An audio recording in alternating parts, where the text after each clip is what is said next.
Hello, hi, അസ്സാം വലൈക്കും. എല്ലാവർക്കും നമസ്കാരം. ഞാൻ നിങ്ങളുടെ സ്വന്തം ആദിത്യ. എന്തുണ്ട് വിശേഷം? എല്ലാവരും സുഖമായിട്ടിരിക്കുന്നു. പുതിയ ഒരുപാട് സബ്സ്ക്രൈബേഴ്സ് വന്നിട്ടുണ്ട്. Thank you so much. തുടർന്നും നിങ്ങളുടെ സ്നേഹവും സപ്പോർട്ടും പിന്തുണയും പ്രതീക്ഷിക്കുന്നു. ഇന്നലെ ഞാനൊരു കാര്യം പറഞ്ഞിട്ടുണ്ടായിരുന്നു. മുഹമ്മദ് നബി ഞാൻ അനുഭവിച്ച അത്രയും അനുഭവിച്ചില്ല എന്നൊരു കാര്യം പറഞ്ഞിട്ടുണ്ടായിരുന്നു.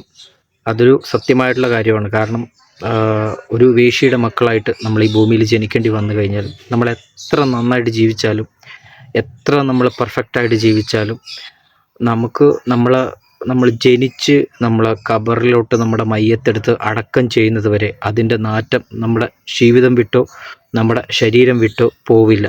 അതിനുള്ള ഏറ്റവും വലിയ എക്സാമ്പിളാണ് ഞാൻ. അത്തരം അനുഭവം എന്തായാലും മുഹമ്മദ് നബിക്ക് ഉണ്ടായിട്ടുണ്ടാവില്ലല്ലോ.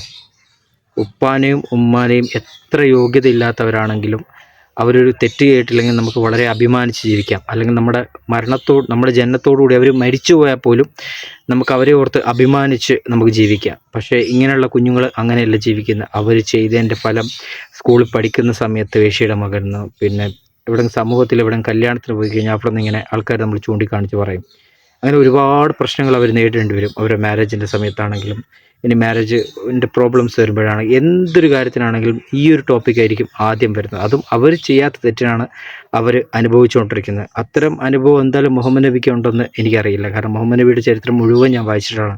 അങ്ങനെയുള്ള ആൾക്കാർക്ക് അനുഭവിക്കുന്ന, അതായത് സ്വന്തം മാതാവ് മറ്റുള്ള ആൾക്കാരുടെ കൂടെ സെക്സ് ചെയ്യുന്ന കാണേണ്ടി വരുന്നൊരു കൊച്ച് അനുഭവിക്കുന്ന വേദന, അത് കുഞ്ഞിലേ മുതൽ കാണുമ്പോൾ അനുഭവിക്കുന്നൊരു വേദന, അതിൻ്റെ അത്ര വേദന ഈ ലോകത്ത് ഒന്നിനും വരത്തില്ല. അതെനിക്ക് പൂർണ്ണമായിട്ടും എനിക്ക് ഉറപ്പാണ്. അതുകൊണ്ടാണ് ഞാൻ പറഞ്ഞത്, ഞാൻ അനുഭവിച്ച അത്രയും വേദന മുഹമ്മദ് നബി ഒരിക്കലും അനുഭവിച്ചില്ല. അതിൻ്റെ 4 പോലും ആവില്ലെന്നാണ് എൻ്റെ വിശ്വാസം. അതുമാത്രമല്ല, റേപ്പ് ചെയ്യപ്പെട്ട പെൺകൊച്ചുങ്ങൾ, റേപ്പ് നമ്മൾ അറിയാതെ കുറേ ആൾക്കാർ നമ്മൾ പിടിച്ചുകൊണ്ട് പോയി ക്രൂര ബലാത്സംഗത്തിന് ഇടയാക്കി അവർ മരണം വരെ ഈ സമൂഹം അവർ വേറെ രീതിയിൽ കാണും. അവരൊരു തെറ്റും ചെയ്യാതാണ് സമൂഹം വേറെ രീതിയിൽ കാണുന്നത്. മാത്രമല്ല, അവരുടെ ശരീരത്തിൽ ഓരോ ദിവസവും അതിങ്ങനെ പുകഞ്ഞുകൊണ്ടിരിക്കും. എത്ര മറക്കാൻ ശ്രമിച്ചാലും അതിങ്ങനെ നമ്മളിങ്ങനെ ഹോണ്ട് ചെയ്തുകൊണ്ടിരിക്കും. അതുപോലെ തന്നെയാണ് ഇത്തരത്തിലുള്ള മാതാപിതാക്കളുടെ കുഞ്ഞുങ്ങൾ. നമ്മൾ എത്ര മറന്നുപോയാലും കൊച്ചിലുണ്ടായ ദുരനുഭവം നമ്മളെ വീണ്ടും വീണ്ടും വേദനിപ്പിച്ചുകൊണ്ടിരിക്കും. അത്രയൊന്നും അനുഭവം എന്തായാലും മുഹമ്മദ് നബിക്ക് മാതാപിതാക്കളായിട്ട് ഉണ്ടായിട്ടില്ല. മാതാപിതാക്കളെക്കുറിച്ച് വളരെ അഭിമാനിക്കുന്ന കാര്യങ്ങളെ മുഹമ്മദ് നബിക്ക് ഉണ്ടായിട്ടുള്ളൂ. അപ്പോൾ മുഹമ്മദ് നബിക്ക് മറ്റു കാര്യങ്ങൾ ഉണ്ടായിട്ടുള്ളത്, അള്ളാഹു തആലക്ക് വേണ്ടി പ്രബോധനം നടത്തുമ്പോൾ ഉള്ള മറ്റു വേദനകൾ ഉണ്ടായിട്ടുള്ളത്. പക്ഷേ ജന്മന ഇത്തരം വേദനകൾ പടച്ചവൻ കൊടുക്കുന്ന ഒരുപാട് കുഞ്ഞുങ്ങളുണ്ട്. അവർ മരിച്ച് അവർ മണ്ണോട് അടക്കം ചെയ്ത് കഴിഞ്ഞാൽ മാത്രമേ ആ ഒരു നാറ്റം അവരിൽ നിന്ന് വിട്ടുമാറുകയുള്ളൂ. അപ്പം അത്രയൊന്നും വേദന ഒരാൾക്കും സഹിക്കേണ്ടില്ല. ആ വേദന എന്ന് പറയുന്നത് അനുഭവിച്ചവർക്ക് അതറിയാൻ പറ്റും. അനുഭവിച്ചവർക്കേ അതറിയാൻ പറ്റത്തുള്ളൂ. അനുഭവിക്കാത്തവർക്ക് മുഹമ്മദ് നബിയാണ് വലിയ വേദന അനുഭവിച്ചെന്നൊക്കെ പറയാം. പക്ഷേ ഇത്തരത്തിൽ വേദന അനുഭവിച്ച വളരെ കൊടിയ പീഡനത്തിനിരയാകുന്ന കുഞ്ഞുങ്ങൾ, അതിൽ കൊച്ചിലെ മുതൽ വേറെ ആൾക്കാരോട് നിരന്തര സെക്സ് ചെയ്യുന്ന കാണേണ്ടി വരുന്ന കുഞ്ഞുങ്ങൾ, ഇതെന്താണെന്നറിയാത്ത പ്രായത്തിൽ തന്നെ ഇത് കാണേണ്ടി വരുന്ന കുഞ്ഞുങ്ങൾ, അതുവഴി മെൻ്റലി തകർന്ന കുഞ്ഞുങ്ങൾ, അതുവഴി ഭയങ്കര ബുദ്ധിമുട്ടായിട്ട് പല രീതിയിൽ തകർന്നു പോകുന്ന മക്കൾ, അവർ മരിച്ച് അവരവസാന ശ്വാസം വരെ അതവരെ പിന്തുടർന്നുകൊണ്ടേയിരിക്കും. ആ ഒരു കാര്യമാണ് ഞാൻ ഇന്നലെ പറഞ്ഞത്. എനിക്കും അത് തന്നെയാണ് സംഭവിച്ചത്. അതുകൊണ്ടാണ് ഞാൻ പറഞ്ഞത്, ഞാൻ അനുഭവിച്ച അത്രയൊന്നും മുഹമ്മദ് നബി അനുഭവിച്ചിട്ടില്ല എന്നുള്ള കാര്യം. സോ അത് മനസ്സിലാക്കുന്നവർ മനസ്സിലാക്കും. ഇനി ഇത് വെച്ച് തന്നെ നെഗറ്റീവാക്കി ഡീഗ്രേഡ് ചെയ്യുന്ന നിങ്ങൾക്ക് എല്ലാവർക്കും ഡീഗ്രേഡ് ചെയ്യാം. എനിക്കൊരു കുഴപ്പമില്ല. സോ പഠിച്ചവൻ എന്നെ മനസ്സിലാവും, മുഹമ്മദ് നബിക്ക് എന്നെ മനസ്സിലാവുമെന്ന് എനിക്ക് ഉറപ്പുള്ള കാര്യമാണ്. മുഹമ്മദ് നബിക്ക് പോലും അങ്ങനെ ഉണ്ടായിരുന്നെങ്കിൽ ഒരുപക്ഷെ സഹിക്കാൻ പറ്റിയെന്ന് വരത്തില്ല. മനസ്സിലായില്ലേ? ഓരോരുത്തർക്ക് ഉണ്ടാകുമ്പോഴേ അത് ഓരോരുത്തർക്ക് അറിയാൻ പറ്റത്തുള്ളൂ. നമുക്കെല്ലാം വാഗുണ്ട്. ഇപ്പോൾ ഒരു പീഡിപ്പിക്കപ്പെട്ട ക്രൂരമായിട്ട് ബലാത്സംഗം ചെയ്യപ്പെട്ട ഒരു പെൺകൊച്ചോട് നീ തിരിച്ചു വാ, നീ ജീവിതത്തിൽ തിരിച്ചു വാ, നീ ശക്തമായി വാ എന്നൊക്കെ നമുക്ക് പറയാം. പക്ഷേ അവരെ സമൂഹം കാണുന്നൊരു രീതിയുണ്ട്. എത്ര പുരോഗമിച്ചെന്ന് പറഞ്ഞാലും അവരെ സമൂഹം കാണുന്നൊരു രീതിയുണ്ട്. മാത്രമല്ല, അവർക്ക് അന്ന് ആ ഒരു സമയത്ത് സംഭവിച്ച കാര്യങ്ങൾ അവർ മരിച്ച് മണ്ണടിയുന്നവരെ അവരെ ഹോണ്ട് ചെയ്തുകൊണ്ടേയിരിക്കും. ഓരോ ദിവസവും തിളച്ച വെള്ളം മുഖത്തൊഴുകുന്നത് പോലെ ഇരിക്കും അവരുടെ മനസ്സിൻ്റെ പ്രയാസങ്ങൾ. അതങ്ങനെ സംഭവിച്ചിട്ടുള്ളവർക്കറിയാം. ഇല്ലാത്തവരിങ്ങനെ ഡീഗ്രേഡ് ചെയ്തുകൊണ്ടേയിരിക്കും. ആ ഒരു വിഷമമാണ് ഞാൻ പറഞ്ഞത്. അപ്പോൾ അത് എന്നെ പിന്തുടർന്നുകൊണ്ടേ ഇരിക്കുന്നുണ്ട്. ഞാൻ ഇനി മരണം വരെ ഞാൻ ചിലപ്പോൾ പെട്ടെന്ന് ഉറക്കത്തൊക്കെ കുഞ്ഞിലുണ്ടായ കാര്യങ്ങൾ പെട്ടെന്ന് എനിക്ക് ഓർമ്മ ഞെട്ടി ഇപ്പോഴും ഇത്രയും പ്രായമായിട്ട് ഞാൻ എണീക്കുന്നുണ്ട്. കാരണം അത്രയും കുഞ്ഞിൽ ആ പ്രായത്തിൽ ഇതെന്താ സംഭവിക്കുന്നത് അറിയാത്ത പ്രായത്തിൽ എൻ്റെ ഉള്ളിൽ അത്രയും വേദന ഉണ്ടായതുകൊണ്ട് പല പ്രാവശ്യം ഞാൻ ചോദിച്ചിട്ടുണ്ട്, എൻ്റെ പാരൻസ് മാത്രം എന്താ ഇങ്ങനെയെന്നുള്ളത്.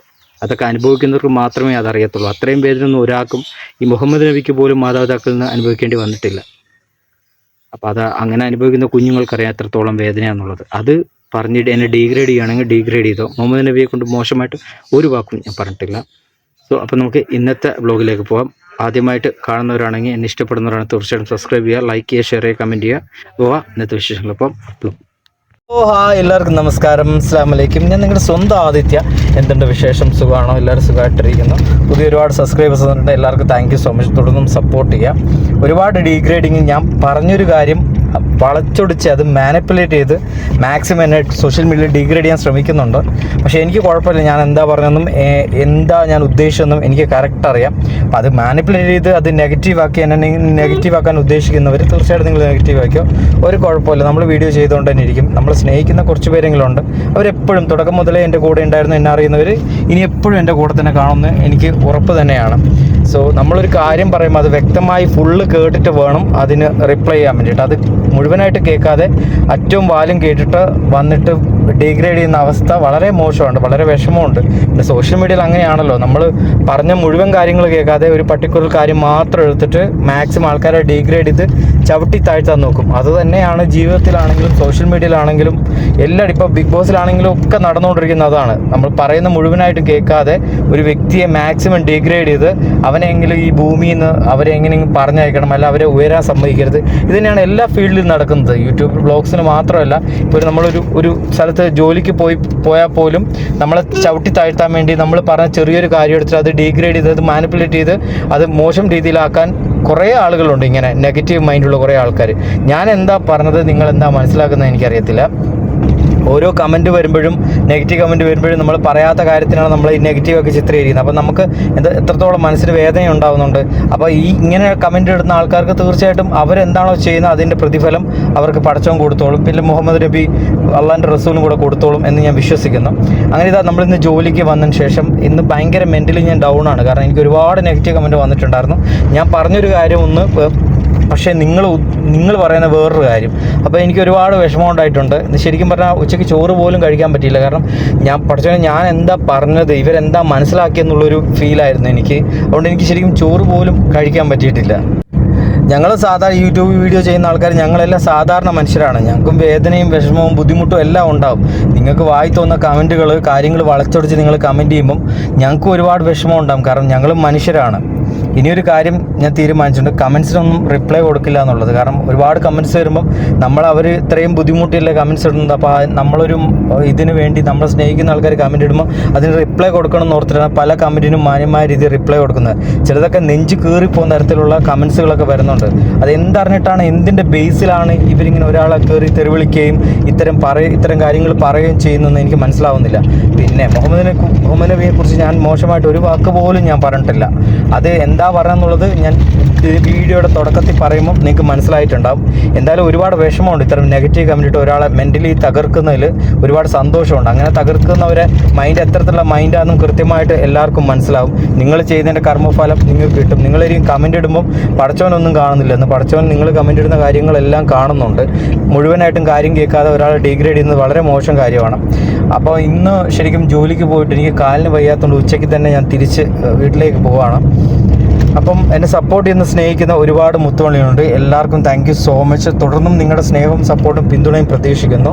അപ്പം ഇന്ന് വേറെ കുറേ കാര്യങ്ങൾ ചെയ്യാനായിരുന്നു പ്ലാൻ ചെയ്തത്. പക്ഷേ ഇത്തരത്തിലുള്ള കമൻറ്റ് വന്നപ്പോൾ മെൻ്റലി ശരിക്കും ഞാൻ തളർന്നു പോയി. അപ്പോൾ ഇന്നൊക്കെ ഇത്രയുള്ള വീഡിയോ ഇഷ്ടമെങ്കിൽ ലൈക്ക് ചെയ്യുക, ഷെയർ ചെയ്യുക, കമൻറ്റ് ചെയ്യുക, സപ്പോർട്ട് ചെയ്യുക. അടുത്ത വീഡിയോ കാണുന്ന എല്ലാവർക്കും ലവ് യു, ടാറ്റാ, ബൈ.